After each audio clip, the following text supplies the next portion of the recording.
Jeff, it's so nice to have you with us. Uh, I know as a graduate student, you were always interested in psychotherapy, and you even had a chance of having a class with the late, great Arnold Lazarus. Can you Yeah, take us back to those days and remember your sure. excitement? Well, I would say that I was interested in psychology from a very early age, like probably in childhood. But Oh. um, like in childhood, I was always like the person who would listen to everyone else's, not just problems, or just talk to everybody, particularly people I was close to. So I was like sort of like a I don't know, born to listen to problems or absorb what people are thinking about. And I think that's just a natural part of me. And I think for many therapists, it's a good um, it's a good aspect of temperament to have already. So for example, when we're looking to choose therapists for training, I look for people who have this like a natural I don't want to use the word talent, but let's just say a natural interest or uh, comfort in understanding people, asking people about themselves, and have a genuine Yeah. interest and ability to do that. So I would say it start. So we're gonna start with me way before Graduate, yeah. Lazarus. Then in high school, I decided to start collecting psychological tests. Mm. So I started, it was on some kind of charity thing where we collected newspapers and then you gave them to charity. But the thing is, in one of the people's baskets was a test catalog, a psychological test catalog. Uh-huh. So I wrote to them and made up a name of who I was, and which wasn't too great. But in fact, they started sending me tests. I gave my friends the tests and would keep records of what they scored on different personality dimensions. Wow, so So, yeah, already. yeah, this was at 16 years old, Ah, probably. great. Then, uh, then in college, I continued being interested in psychological testing, and particularly personality, and happened to have a roommate. I went to Yale as an undergraduate. I don't think it was a coincidence, but my roommate was probably the only other person that I knew at that age who was also interested in psychological tests, Uh-huh. and he's become actually a well-known psychologist, Bob Sternberg. Oh. So, but we both continued our interest in that. And I worked for educational testing service for one summer over the course of of college. Uh-huh. So there was that leading up to it. But now while I'm in college, so of course I'm interested in psychology and want to take psychology courses.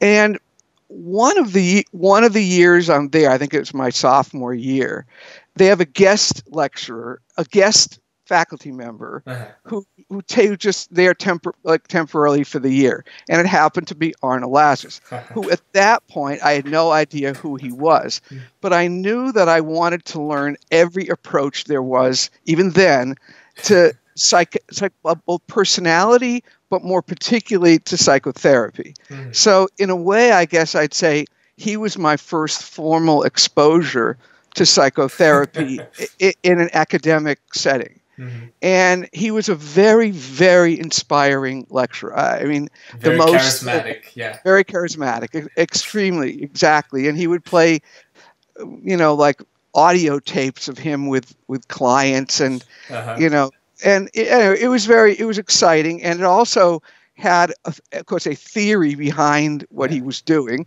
which I liked. I don't like techniques without theories, But this so. was before his multimodal days, right? More the behavior therapy. Right. Well, I'd say yes, but it was. I think it was in part of the The developing of it. transition. Right. Only because it was not at all. I knew Wolpe's model, Uh-huh. so I knew it wasn't pure Wolpe. He was doing some other things in addition to it that I wasn't sure where they came from, but I didn't. I knew they were not So you just. already noticed he was a traitor to the cause.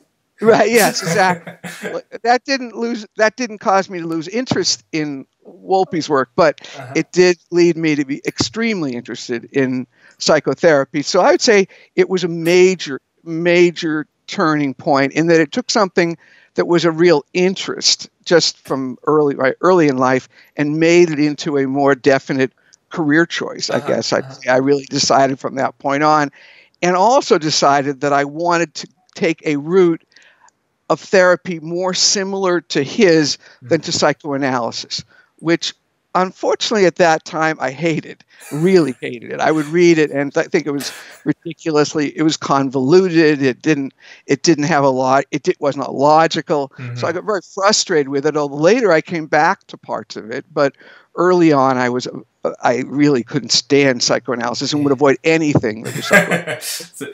So, and that continued until many, many years later. So, so I guess at that point I sort of decided that I was probably going to do something in psychology and go to graduate school. And then I had my idea then was I would be a psychotherapist, basically, a psychologist. I didn't think of psychiatry because I was not good at memorizing, and I didn't like to wake up in the middle of the night. So I knew that I was probably not going to do well in medical school, and I could never get through a residency where I had to sleep late and be on call. So that wasn't even an option. That's self-understanding. It's good. Exactly. Well, then I took a year off in between college and graduate school and tried to decide where I wanted to go. And what I decided was I wanted to find where the top people were doing interesting types of psychotherapy in any field, any area of psychotherapy, and see where they actually were and go and learn it from them. It was always my idea that the best way to learn a therapy, and maybe it was because of the course with Lazarus, was to go to the person who was developing. Source. Yeah. Go to the source, exactly. So the trouble is the source is not, it can be in many different cities. It so happened that Wolpe was in Philadelphia at the time. Mnuchin for family therapy was in psychotherapy. Yeah. Beck, who I knew about, but not much at that time, was also in Philadelphia. Yeah. So I made a decision to go to the University of Pennsylvania, primarily because there were a number of psychotherapists who had like summer workshops or training programs you could take in addition to what I was doing in graduate. Because I knew that graduate programs don't really teach psychotherapy, but I wanted to learn psychotherapy anyway, so I had to do it. I knew I'd have to do it outside of the actual graduate training. You were able to go to Wolpe Center, correct?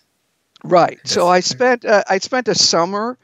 I went to their summer training program. This was very early. Well, I can say very early, but I mean nowadays it would be considered very early. Sure. Because there were very few, but all the main people in behavior therapy were either faculty or would be coming all the time as guest lecturers. So I got it. Edna, and Edna, by the way, was in Philadelphia also at that time. Great. So there was Mecca. Edna. Exactly. So it was like I really got exposure to all of these people. And many of them, I don't know, many of them probably people wouldn't recognize anymore because it's been so long ago. But it was a chance to get to know Wolpe, which was interesting, and his family.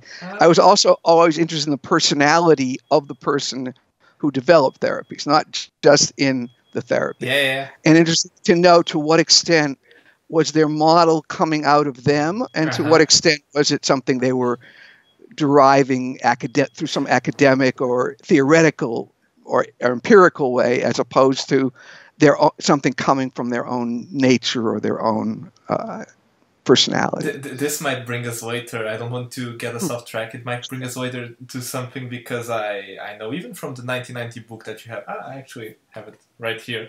that you already quoted Fyodor Milon, and there's that great book by Fyodor that it's Masters of Mind, I think, in which he's also like doing comments on the personality of the people. Exactly. And I was always very interested in that. So personality, even though the models I was studying were not about personality, I was always interested in personality, not to say disorders, but just personality in general, more than I was in like what you say Axis 1 disorders. Yeah. Even though the models were all doing Axis 1, I didn't mind that much. But anyway, go ahead. I think I'm going to make the bridge like you were just about to do, which is, you're in the Wolpe Center and you're in Philadelphia. How do you remember the experience of reading Cognitive Therapy and the Emotional Disorders by Beck for the first time? Right. Well, that actually was going to be next because, well, in between, by the way, I did get a training from Mnuchin in family therapy, which is very fascinating, but I didn't want to really work with families. So anyway, so then what happened was so at this point, I'm in graduate school and I've already taken Wolpe's course, although I'm still going to weekly seminars, but still. And I happened to be in the bookstore at the University of Pennsylvania and looking at I don't know, whether it was the psychology section or looking at other psychology courses and psychiatry courses that might have interesting books to read. Sure. And there I happened to see Beck's book, which was Cognitive Therapy and Emotional Disorders. So I purchased it. I had known about Beck, but had never read anything. And I would say that was another transformative experience because there I found a model that came closest to what at that particular time fit me personally. Yeah. And I could relate to it in a way that I couldn't to Wolpe's work, although I liked Wolpe's work, but I couldn't connect to it. But I felt like he writes incredibly well. It's extremely well laid out model. It looks inside the mind, not just at behaviors. So I really was very affected by that. Looks like you're pretty excited. Yeah, exactly. And I decided I wanted to do my dissertation based on that. So I call Beck's Center, which at that time had like 6 people in it. And no, I'm sorry, I'm wrong. So what happened was then I was teaching a master's level course while I was in graduate school to master's students. And you introduced his book into your class. Right. Yeah. And I introduced his book into the class. And then someone who's now a good friend, but she was working with Beck, happened to go to the bookstore and she was looking at the books in the psychology, and she saw his book ordered for a course, which was extremely rare at that time because nobody really knew much about who he was. Sure. And here was a course at Penn using his work. So she told Beck about it, I guess, and then he called me and asked would I come and have a meeting with him. That's the first time you meet. Yeah. This was the first time I met, right? So I came in, we had a meeting. I talked about the dissertation I was thinking about. He asked how I happened to see the book and how I liked it. And at the end of our talking, he offers me a position. He says, when you're done with graduate school, and first of all, he agreed to be in my dissertation committee. And second, he wanted me to come and work with him after. How happy were you? Yeah, I was extremely happy because here I didn't even have to apply or go through a process. And, it was like a perfect position, but I never realized at the time the impact it would have on me and my whole career forever. I mean, it's still the major turning point in my career. And as a parenthesis, I know that your dissertation, I think, was on cognitive therapy for loneliness. Right, exactly. What drew you to that? Well, loneliness had always been an issue for me, I'd say all my life. Feeling maybe different from other people in ways that I couldn't actually define what it was, but yet I always would feel somewhat on the outside. And I thought, well, here was an opportunity to take this therapy that I was interested in and my interest in loneliness and put them together. And that's how I did it. It wasn't because I thought loneliness was a specifically good fit for cognitive therapy. It was just because I took 2 of my interests and put them together. Again, basically. The personality of the person pops up. Exactly. I always found it interesting that you did this topic of loneliness, considering that you later developed what I think is an extremely humane model. So it's very interesting. Yeah, well, and it continues to be an interest. A lot of the attachment theory I got interested in came out of the interest in loneliness. So then you do the postdoctorate at Beck's and you train with him. Most people are familiar with the cognitive model, but I'd be interesting for you to talk a little bit about what you learned from Beck as a person and as a therapist, the practical side. Yes. Well, actually, I often tell people who ask me that I think it's a shame that the textbook on cognitive therapy didn't reflect better what Beck actually did as a therapist, because he's a very, very intelligent, sensitive, and skilled therapist, but without all the structure that you associate with the model. In a good So way. Yeah. in a good way. So he would be like a great, even though he wasn't that old then, but he looked old because he had gray hair even when he was younger. So he always came across sort of like a grandfather. He was extremely easygoing. I often say he was like Columbo, like he would act like he didn't know very much. Why do you think you're depressed? Your life doesn't seem that bad. Why do you think it is? And the person would say, they'd say, well, I just broke up with my husband. Oh, that's terrible, terrible. What happened? How did that, so it was like you could see the patient didn't feel that they were being like interrogated or a formal interview. Yeah. It was like he was talking to them, but in his talking, he was leading them to see a different perspective, but he blended it so smoothly and there was no structure.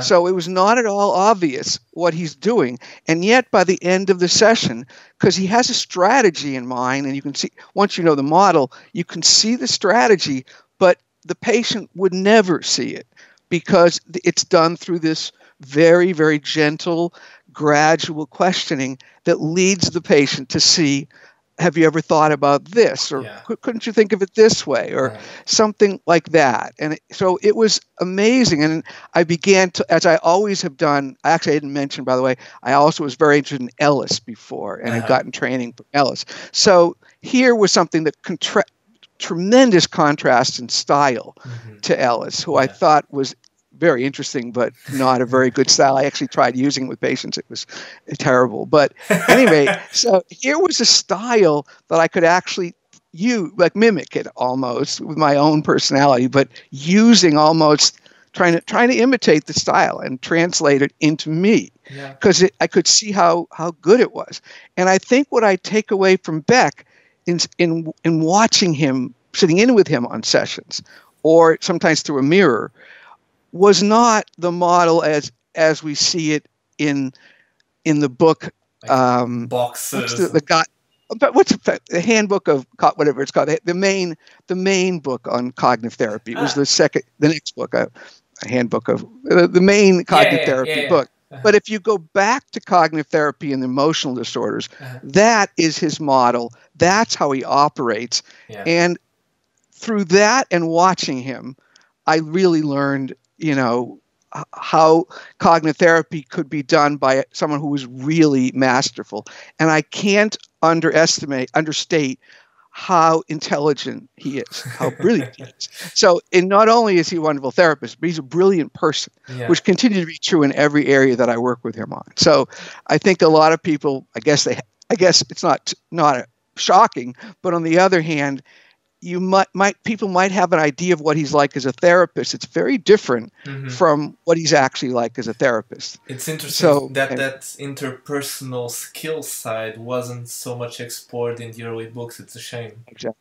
Right. And in fact, because other people did most of the writing, they recognized that to make it short, to make it structured and relatively easy to learn, they could put a structure around it that even someone less skilled could still be able to learn it and do it, but not with the finesse that Beck did. I can imagine it made you question how much of the model was effective because of the techniques and how much because of this interpersonal skills. Right. And actually what it made me do was that's true, but also I realized I knew I could, by watching the session and then later rating tapes of therapists in different parts of the country for outcome studies, that it was clear that someone where their style was off or their interpersonals were bad, the model wouldn't work either. So that's at that point I was developing that cognitive therapy rating scale to rate therapists. And I added in sections about the qualities of the therapist to be sure that wasn't omitted, because I realized by then that you could be doing every technique correctly, following the protocol, and still get terrible results. So it's interesting that you mentioned Alice, because he was for me very important, and I've always wondered, because we know about all of these studies over the time about the importance of empathy and interpersonal skills, etc. And I'm always surprised how was Ellis effective, even though I totally believe that he could be effective. It doesn't fit with this general idea we have of interpersonal skills in some way. Exactly. Yeah. Well, I think what it is, my own theory is he was only effective with people who live in New York.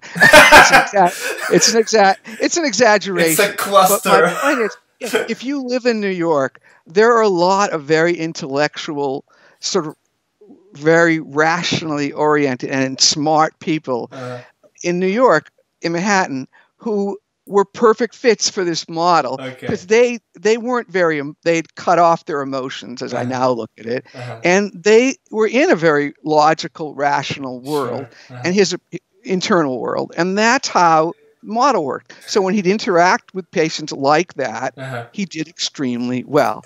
and I would just say it's an example of having to find the perfect fit for someone who didn't care about the interpersonal components, but could learn through a rational process without the emotional part. I'm sorry for putting us a little bit off track.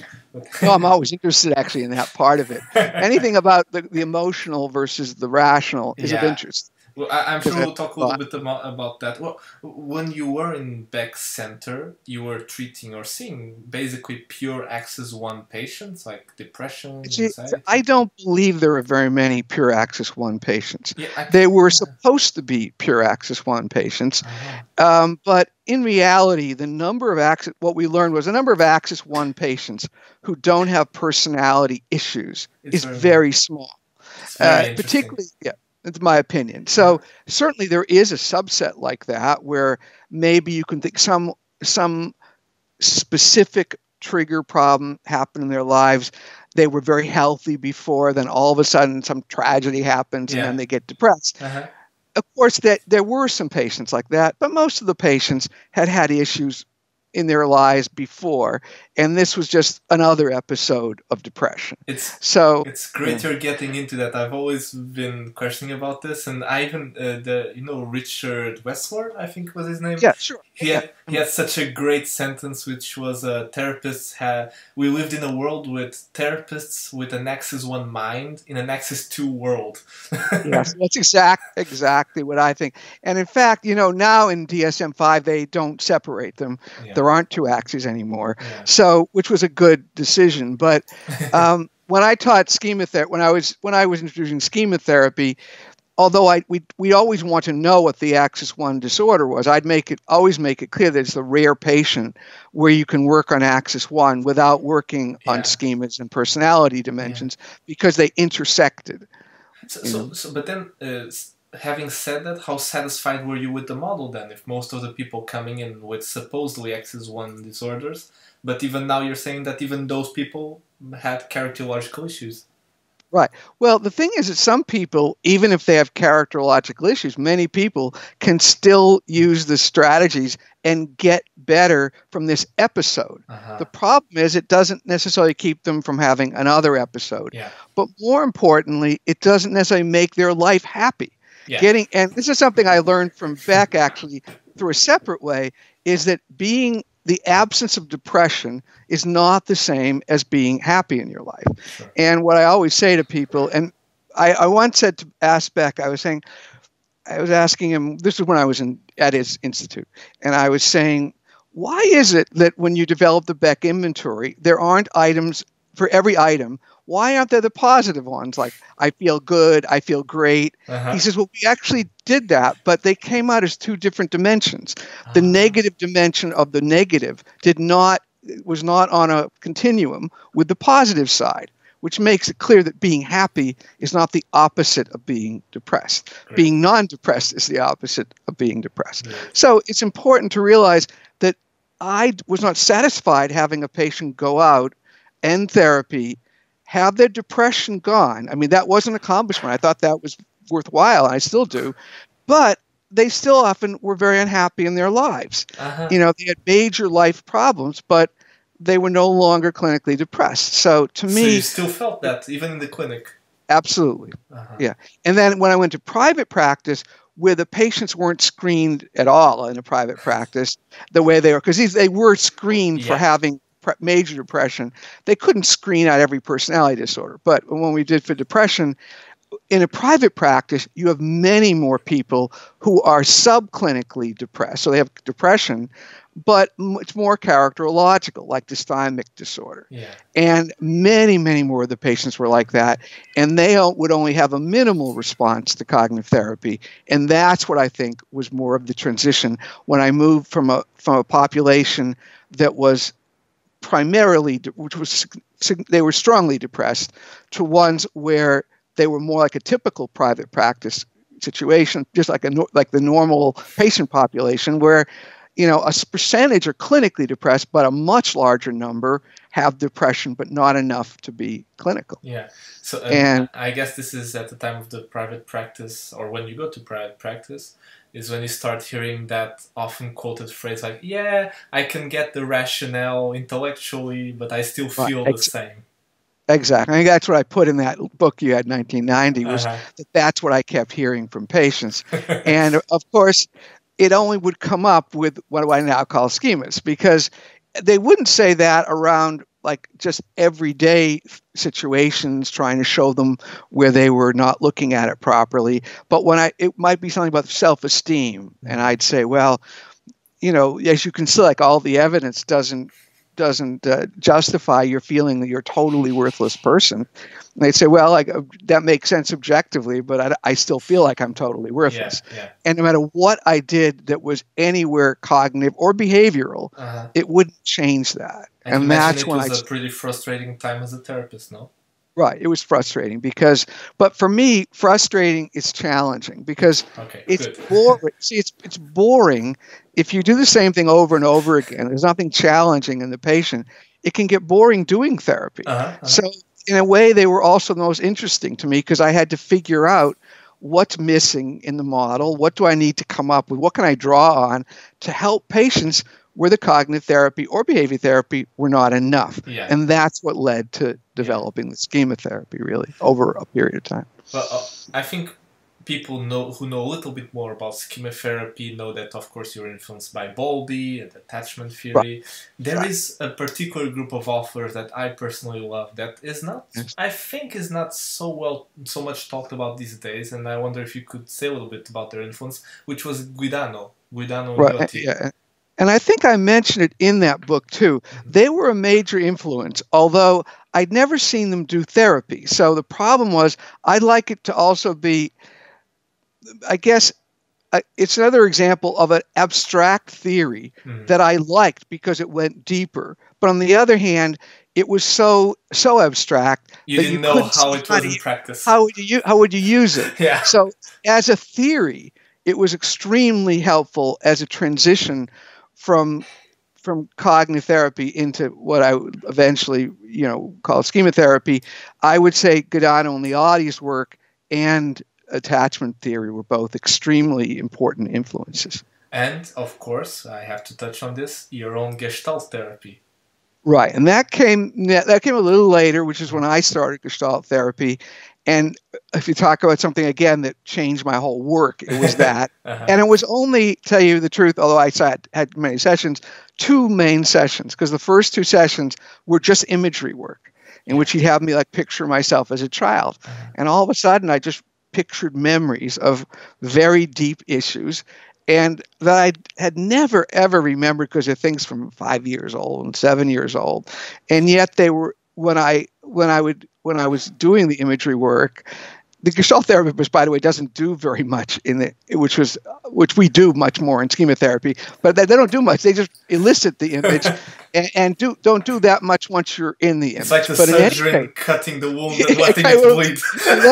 Exactly. But that by itself was extremely valuable because I could make a lot of the links to loneliness and to other things that I could never have done without the imagery, because it cut through my logical style and went to my feelings and my emotions in a way through memories that I could never have gotten to otherwise. And that was a major component of schema therapy, was having the emotion focus or emotionally oriented part of the therapy. And so it was very, very, the blending of the cognitive and the attachment and the emotion focus and the therapy relationship was really probably by that time, it's 1982, 1984, something around there, I already, had seen a way to integrate them. When you saw for yourself in your own therapy the importance or the impact of this more experiential work, did it shake your beliefs about the power of reason over emotion in a way? Well, that had already been shaken, but I didn't have an alternative. So the thing is, I knew already that logic and reason wasn't enough, because I could see that no matter what approach to cognition I used, even in just inserting schemas, if I did them in a logical way, it helped, but it still left something something was missing. Yeah. So I was still not satisfied, and my own belief in rationality had already begun to lessen, but the Gestalt therapy gave me a concrete alternative, or a concrete way to crystallize what's missing. So I would say that made something I was already aware wasn't enough, and then gave me what the other dimension was that I was missing. So did you have like-minded colleagues? Because you were touching on topics that were basically unheard of in the CBT literature. Exactly. Was it kind of a solitary process developing the model? Well, I'd say developing it was solitary, but what I did was, after I'd put together the main pieces, and by the way, there is the reparenting thing if you want to get that, because at some point it's a very important part of the model and differentiates it from most any other integrative model. But in any case, I would say that what happened then is I was supervising people from Beck Center when I was in private practice. So they'd come over, some of them would come over and get sessions from me as part of my arrangement with Beck Center. But then I decided I'd set up a little group, and we'd meet, and we'd talk over cases, but ones that might fit this alternative model. So we were actually working together to see so I didn't just have my own cases, I would have their cases too. And they would try some of the things I'd suggest and say, well, this didn't work very well, or when I tried to do the imagery, this happened. Or so some of the techniques we developed as part of this learning group. And a lot of them went on to actually become cognitive therapists themselves. Yeah, and write their own books and their own novels. Yeah. You introduced with this, when you were doing this kind of work, you introduced what I think was one of your biggest contributions in a way also to the CBT literature, which is just the simple idea of emotional needs. Right. And this idea of emotional needs for many therapists from the CBT camp was kind of disdained sometimes. Exactly. It's part of the demands of the client. Right. Well, there were two things that the two parts of schema therapy that were most controversial. There was a tremendous backlash against the cognitive therapy community when I presented schema therapy as a book and has started lecturing about it. Tremendous backlash. Some of them wouldn't talk to me anymore. Wow. They'd write me letters saying it wasn't that much different from cognitive therapy. Why did I have to give it a new name? And in fact, it was Dan Goleman, who's a good friend, who wrote Emotional Intelligence. And we were talking, and he said, why do you keep calling it cognitive focused whatever I called it at that time? And he said, this is different. It's not just cognitive therapy with a little bit of difference. It's a different therapy. Just give it another name. And I said, but I know people are going to react badly to it. And he said, no, you have. It's correct. You need to do it because it's otherwise. Maybe politically it could be good, but it's not accurate, and it's not presenting your model where it should be, which is a different model. Sure. So as soon as I did that and dropped cognitive from the name, and then started lecturing about it, I got terrible backlash. I was must have been an outcast for 5 years. Which was very courageous, because you were quite a personality in cognitive camp. Exactly. Well, that's what was happening. It was particularly obvious at what's now ABCT. It was then AABT, the Association for Behavior Therapists. And it was obvious, because originally I'd been one of the main lecturers all the time on cognitive therapy each year at their conference. But then all of a sudden I didn't want to lecture anymore on cognitive therapy because I was not doing schema therapy. And what went on during that period was amazing, because for a while, they wouldn't ask me to lecture at all. Yeah. Then they'd ask me to lecture, and you have a split in the feedback. Half the people would hate it because they said, this isn't cognitive therapy. Yeah. Half of them would love it and say, well, this is new. This is something interesting. So they didn't know what to do with it. So it was created a problem for me both in the CBT community, but also specifically within that organization. And did you talk to Beck about it? Do you know his feedback on that? Well, I got his feedback through other people who were friends of mine who told them what to tell me.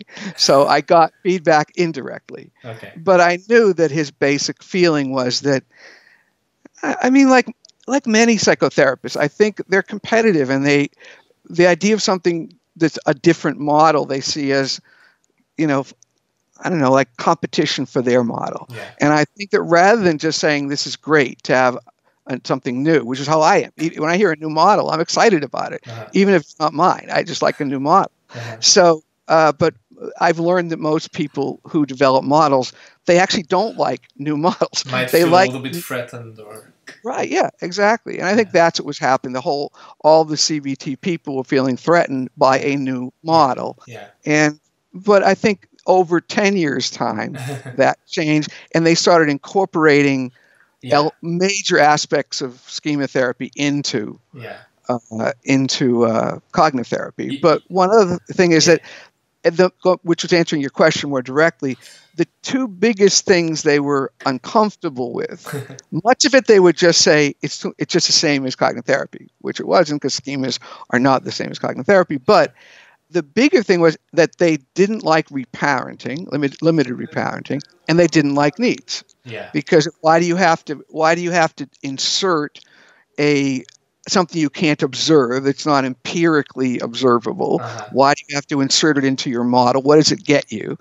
And of course, if you don't deal with personality and you're only dealing with relieving Axis 1 symptoms, you often don't need to get into needs or reparenting.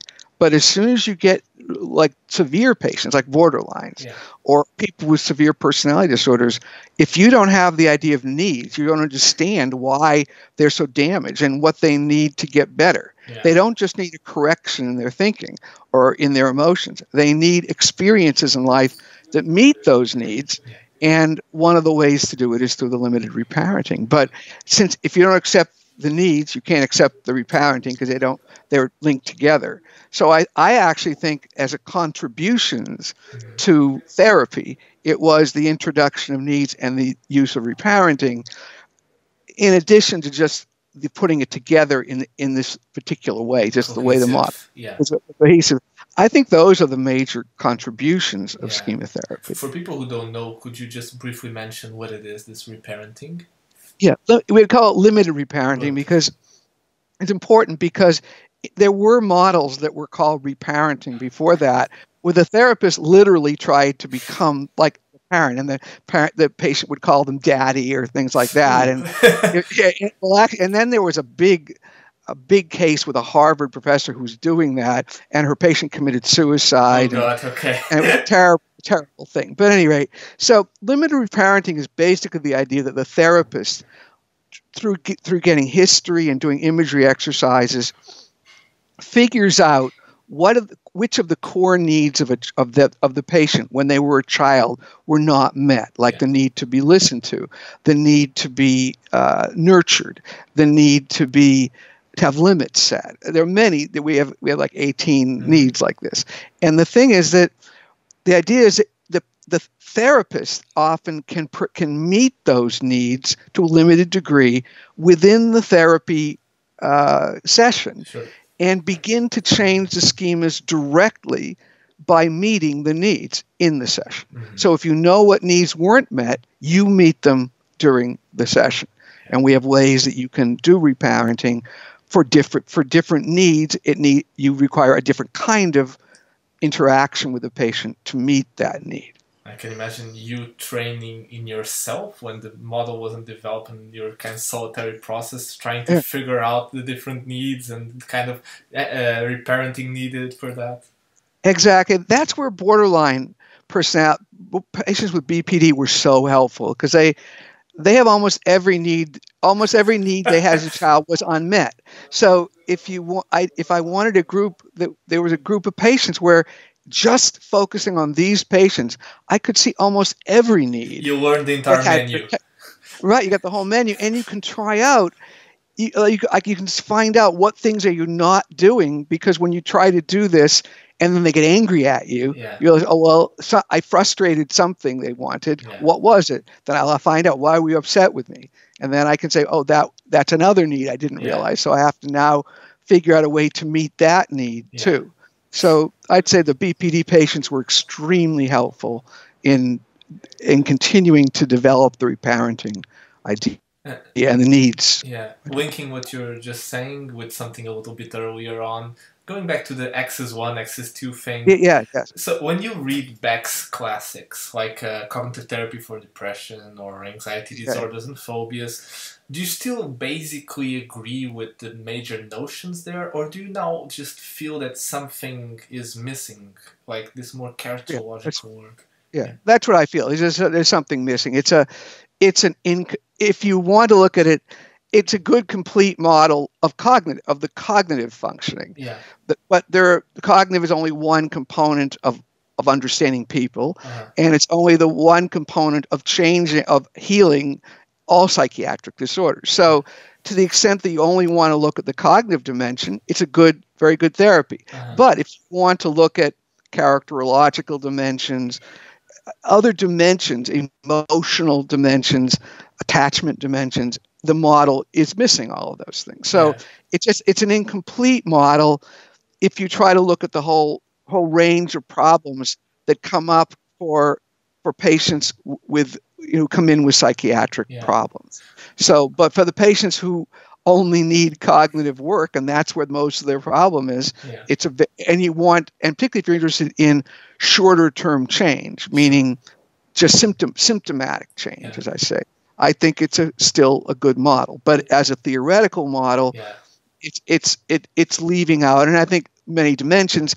And of course, the more and more work there is in neuroscience, the more evidence there is that there are major parts of the brain and information processing, emotional processing, that are just not in that model. And I think a lot of that, although a lot of it's already in schema therapy, but there's no model of the brain that explains it. And I feel a lot of the neuroscience is very helpful in sort of validating some of the constructs, because a lot of them do come up when they do, like, there's a field now called affective neuroscience, which is very interesting. And in that field, you have a real specific focus on the emotional components of the brain.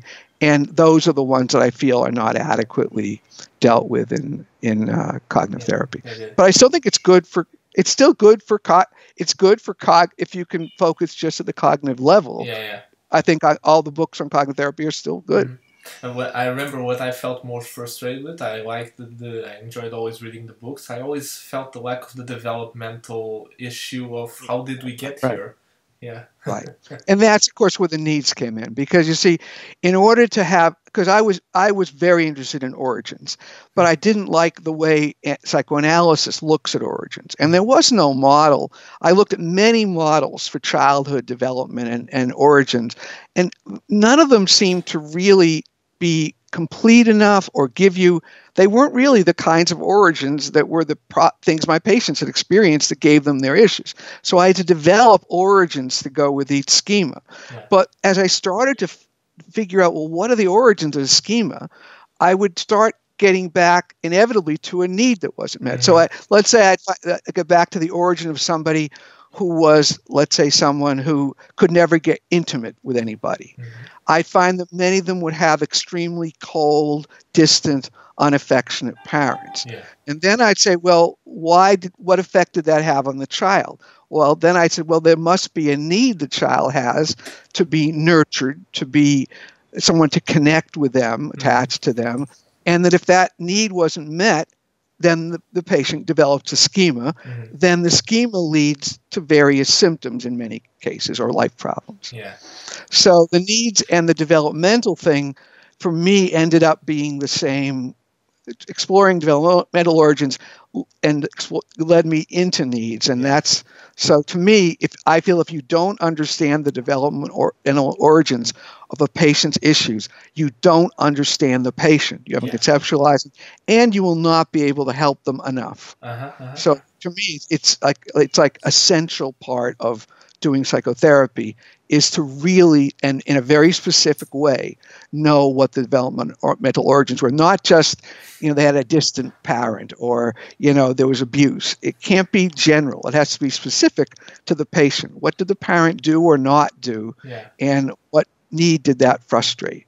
Another thing I really enjoy about the model is sometimes giving importance to the schemas of the therapists themselves. Right. I like to kind of I wouldn't say challenge you, but still a little bit of disclosure question in the sense that what are some of the schemas you might have had that you had to work on in order to do better therapy?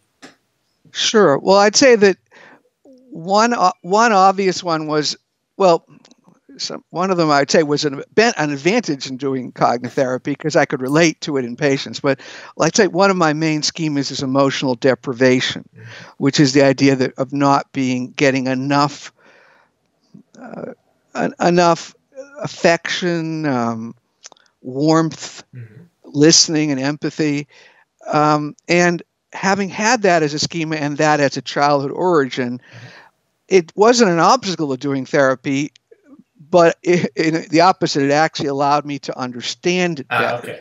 And you see, so sometimes having some schemas actually help you. In fact, many schemas help because when you have someone with that issue, if you've worked on it. Now, so the problem becomes not do you have the schema, it's have you ever resolved it and are you aware of it?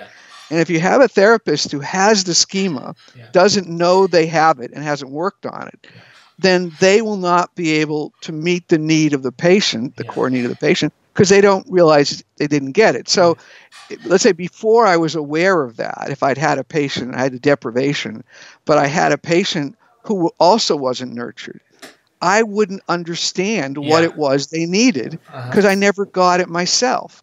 So how could I then give it to the patient? So that would be an example of an issue. And I'd say but since by developing the model, I had to work on the schema. So in a way, when you develop a model, it's not that often you encounter a schema that you have that you're not aware of.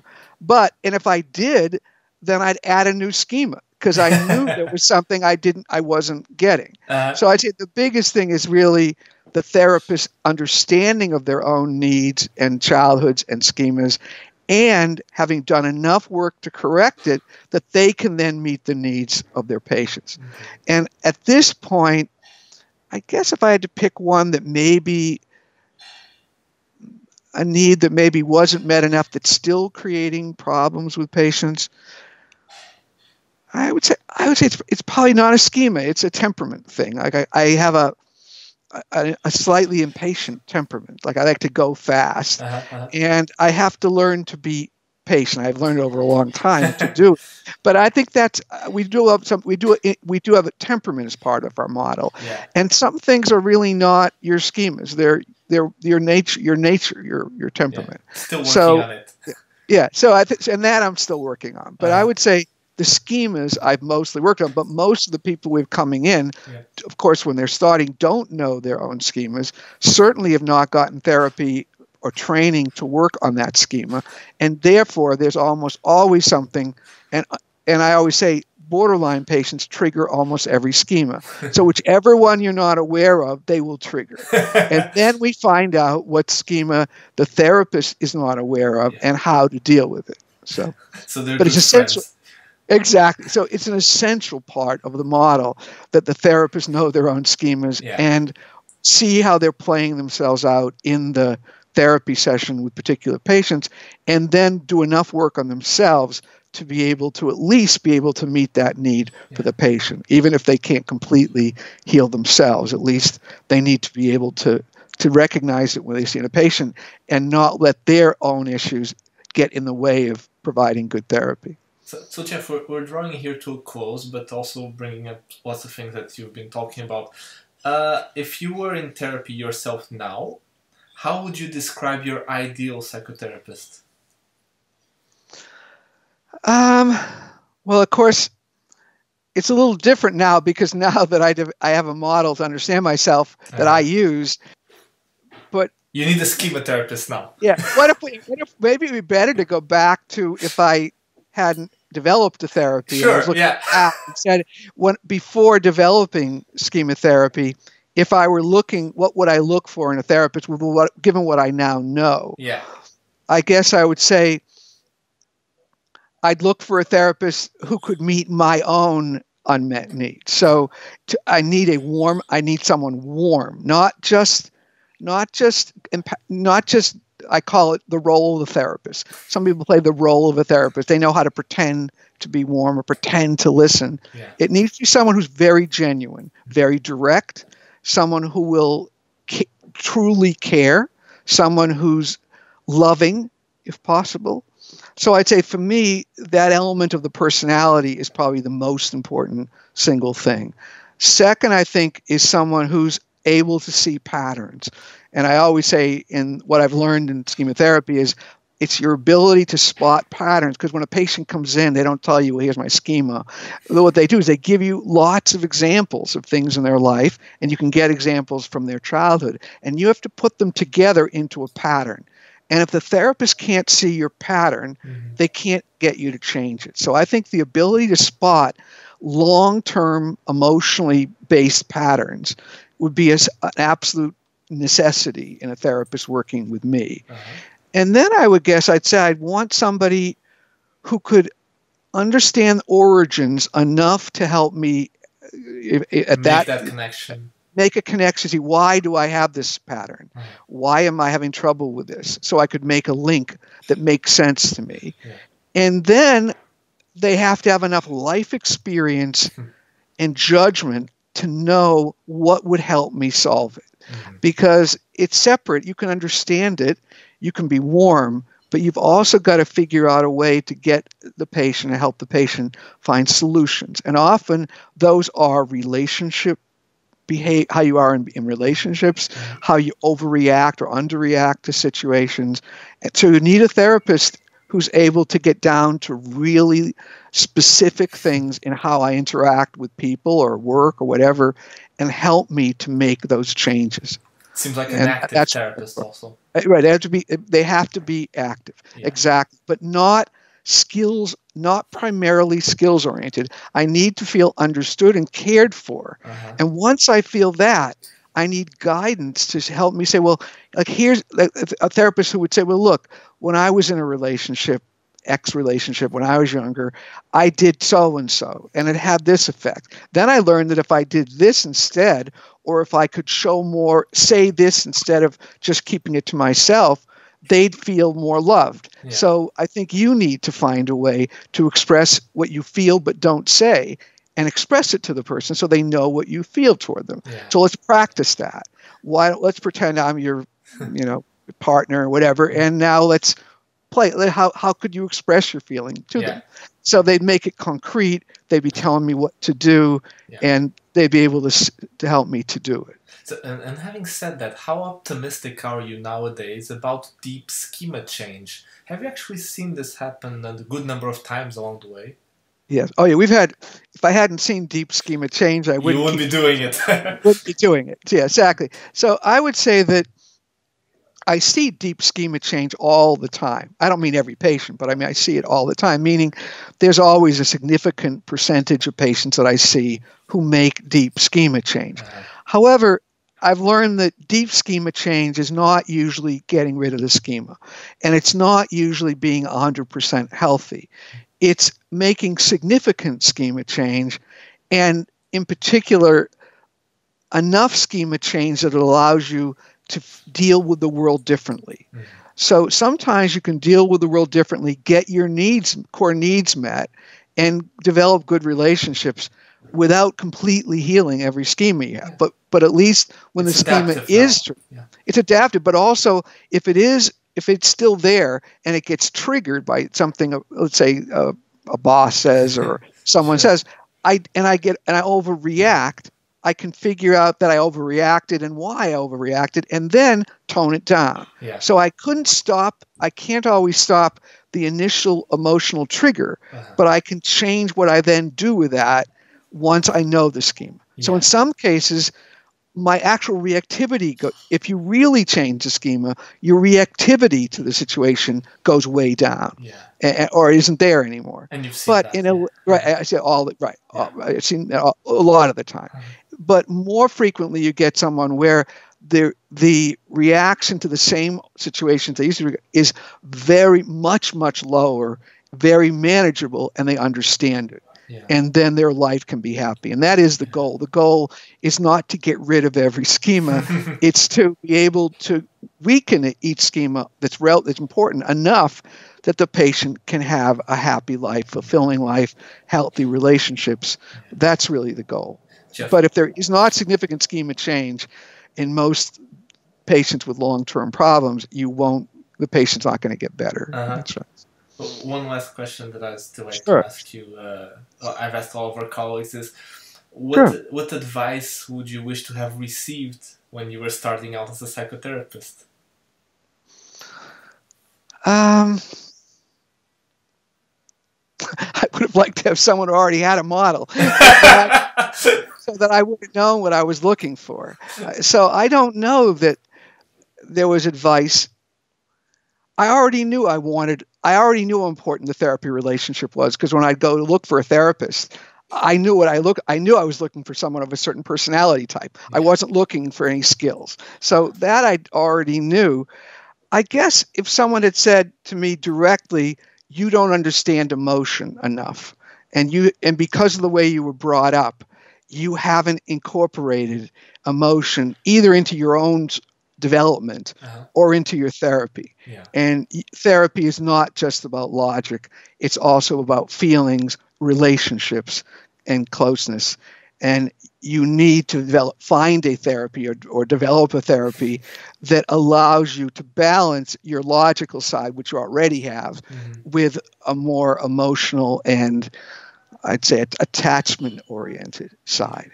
That would be something I think someone could plausibly have said to me back then that was known, that would have helped. Yeah. And they would have had to say it very forcefully, because I would have argued about them logically and said, why would you need it? But I could have been convinced through many examples if they had pushed hard enough. You could be logically convinced. Right, exactly. That's right. I could be logically convinced enough to go and get help from someone who did that kind of therapy at an earlier point in my life than waiting until I was in my 30s to do it.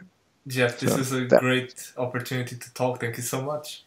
Great. Well, it was great. I'm glad to have an opportunity to share all of the different experiences I've had, because I think, and if it helps other therapists, that's wonderful. I'm sure it will. And also, I'd say to therapists, one more thing is always think of yourself as someone who potentially could develop a therapy or significantly add to approaches to therapy.